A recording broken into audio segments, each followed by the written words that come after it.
नमस्कार, आप सभी का हार्दिक स्वागत है। मैं संजय खटाना आज आपके साथ एक ऐसे विषय पर चर्चा करना चाहता हूं जिसको लेकर के बहुत ही उठापटक चल रही है। लोग सोच रहे हैं कि कौन किधर जाएगा, कौन किधर रहेगा, किस तरह की राजनीति किसकी होगी, समझ में आने वाली बात नहीं है। जी हाँ, हम चर्चा कर रहे हैं जयंत की पार्टी की। चौधरी चरण सिंह ने जिस पार्टी की नींव रखी उसका नाम है लोकदल। एक दो बार नाम भी बदले लेकिन पार्टी वही रही। पहले चौधरी चरण सिंह जी इसके राष्ट्रीय अध्यक्ष रहे, फिर उनका बेटा चौधरी अजीत सिंह जी उनके राष्ट्रीय अध्यक्ष रहे, फिर उनके बेटे जयंत जी उसके राष्ट्रीय अध्यक्ष हैं। मेरा पहला सवाल आप सभी लोगों से है, क्या ये कोई राजतंत्र की प्रणाली है? क्या एक के बाद एक के बाद एक, बाबा के बाद बेटा, बेटे के बाद पोता, तो राजतंत्र जैसी स्थिति हो गई। क्या कोई दूसरा उनके समाज का, चलिए किसी दूसरे का नहीं, क्या कोई जाट भी इस लायक नहीं है जिसे राष्ट्रीय अध्यक्ष बनाया जाए?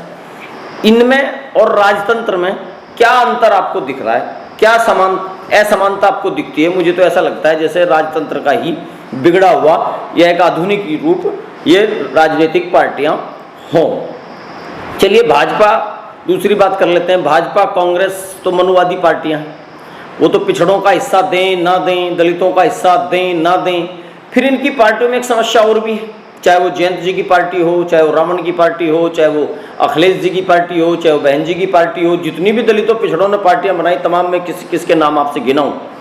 ये बहुजन के नाम पर आती हैं, किसान के नाम पर आती हैं, समाजवाद के नाम पर आती हैं। भाजपा और कांग्रेस को पानी पी पी कर गालियाँ देती हैं। ठीक है, हम भी उससे इनकी बात से सहमत रहते हैं भाई, चूँकि हमारा भी कहीं ना कहीं से लगाव है। पर उस लगाव के नाते में पूछना चाहता हूँ कि भाजपा कांग्रेस ने तो हमें हिस्सा दिया नहीं, उनसे परेशान होकर हम आपके पास आए। आपने कहाँ हिस्सा दिया? आपने नाई को अपने रजिस्ट्रेशन में रखा, कुम्हार को रखा, गडरिये को रखा, गुजर को रखा, त्यागी को रखा, सैनी को रखा। जाट के अलावा आपकी पार्टी के रजिस्ट्रेशन में जो नाम हैं और आपके कुछ चंद परिवार के विश्वास पात्र लोगों के अलावा आपने समाज के लोगों को हिस्सेदारी दी? नहीं दी। चलिए आप किसान की राजनीति करते हैं, नाई धोबी कुम्हार भी आपके मतलब में नहीं है। आप जाट हैं तो आपकी पार्टी में यादव होने चाहिए, यादव के साथ साथ कुर्मी होने चाहिए, सैनी होने चाहिए, गुजर होने चाहिए और होने तो राजपूत भी चाहिए। सभी धर्मों का, सभी जातियों का यदि समावेश है और मुस्लिम भी होना चाहिए, जिसके आप सबसे बड़े समर्थक हैं कि भाई मुसलमान तो पश्चिम का लोकदल के अलावा कहीं जाता ही नहीं। तो आपकी पार्टी में अगर रजिस्ट्रेशन में इनके नाम हैं तो बधाई के पात्र हैं, और अगर नाम नहीं है तो आप भी भाजपा और कांग्रेस से बड़े छलिया मुझे लगते हैं। छलने का काम आप भी कर रहे हैं और भाजपा और कांग्रेस जैसी स्थिति आपकी भी है। बल्कि उनकी कहीं ना कुछ तो ठीक है आपसे। कांग्रेस का अपना एक एजेंडा है, भाजपा का अपना एक एजेंडा है, उस एजेंडे पर काम कर रहे हैं। आपका तो एजेंडा ही नहीं। कभी आप कांग्रेस के साथ चले जाते हैं, कभी आप भाजपा के साथ चले जाते हैं, कभी आप सपा के साथ चले जाते हैं, कभी फिर आप भाजपा की तरफ जाने की तैयारी करते हैं। आपका कोई एजेंडा है? आप किसानों के लिए लड़ना चाहते हैं? किसके लिए लड़ना चाहते हैं? पिछड़ों के लिए लड़ना चाहते हैं, दलितों के लिए लड़ना चाहते हैं, अकलियत के लिए लड़ना चाहते हैं? किसके लिए आप लड़ना चाहते हैं? क्या इस देश में आप पार्टी बना के करना चाहते हैं? क्या इस देश में आपकी राजनीतिक पार्टी का उद्देश्य है? कोई क्लियर नहीं है। घेर हो गया कि घेर में चाहे मशीन इधर खड़ी कर लो, चाहे भैंस इधर बांध लो, चाहे भूस उधर रख लो, और चाहे हरा इधर रख लो, चाहे मशीन इधर रख लो। आपकी मर्जी, आप चाहे कर लो। लेकिन मैं ये जानना चाहता हूं, जब आपका कोई उद्देश्य नहीं है तो फिर आप क्यों समाज को बरगला रहे हो? क्यों भाजपा और कांग्रेस को एक मजबूत विपक्ष नहीं दे पा रहे हो? क्यों किसानों की लड़ाई नहीं लड़ रहे हो? क्यों किसान आत्महत्याएं कर रहा है? आपकी वजह से कर रहा है, भाजपा और कांग्रेस की वजह से नहीं कर रहा, क्योंकि आपका खुद का कोई स्टैंड नजर नहीं आता। आपकी पार्टी में आप ही राष्ट्रीय अध्यक्ष, अरे भाई कभी दूसरे जाट को बना दीजिए, एक बार गुजर को बना दीजिए, एक बार सैनी को बना दीजिए। 3-3 साल के लिए राष्ट्रीय अध्यक्ष आपका नहीं बदलता। कब तक चलेगा ये धोखा? राजकुमारों जैसी स्थिति, आप ही हैं सब कुछ। हो सकता है आपके समर्थक गालियां भी दें, लेकिन सोचना पड़ेगा। अब जनता का ज्यादा दिन तक बेवकूफ नहीं बनाया जा सकता। ऐसा नहीं है कि हम आपको ही कह रहे हैं। अगली वीडियो में हम सपा की भी बात करेंगे। आपके पास तो कुछ कहने के लिए आए नहीं, आप कहीं सत्ता में रहनी जो आपकी बहुत सारी चीजें बताई जाएं। आपको तो सिर्फ यही कहा जा सकता है। या रावण को भी लोग आजकल कह रहे हैं कि उसकी तरफ पिछड़ा बहुत तेजी से भाग रहा है। उसकी पार्टी में कितने पिछड़ों की सदस्यता है, उस पर भी अगली वीडियो में चर्चा करेंगे। आपके रजिस्ट्रेशन में मेरे आपसे सवाल हैं, जयंत चौधरी जी, आपका उद्देश्य क्या है?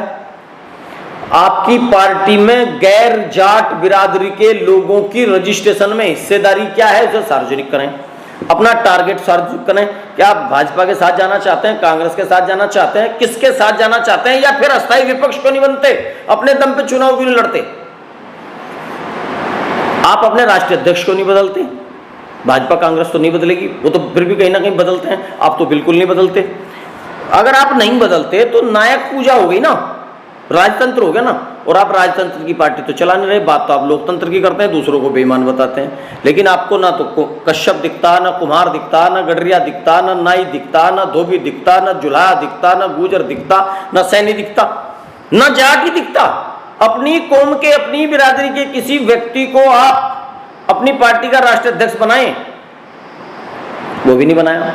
कम से कम हर बार 3-3 साल के लिए दूसरी पार्टियों का कोई राष्ट्रीय अध्यक्ष बने तो कुछ बात भी बने, लगे कि आपकी पार्टी में लोकतंत्र है। मुझे नहीं लगता कि आपकी पार्टी लोकतांत्रिक है, मुझे तो पूरा पूरा राजतंत्र आपके यहाँ नजर आता है। मेरी बात अगर बुरी लगे तो माफी चाहता हूँ, लेकिन मैं जाट भाइयों से भी अपील करता हूँ, मैं आपके खिलाफ नहीं हूँ, ना मैं आपके समाज के खिलाफ हूँ, ना मैं किसी पार्टी के खिलाफ हूँ।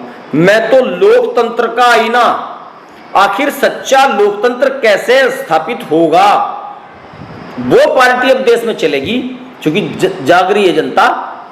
जो अध्यक्ष बदलेगी, जो हर बिरादरी के सदस्यों को अपने रजिस्ट्रेशन में लेगी। आपकी पार्टी के रजिस्ट्रेशन में आपने रेवड़ी की तरह पद बांट दिए, क्या वो जो आपने पद बांटे वो चुनाव आयोग में दिए हो तो सार्वजनिक कर दें।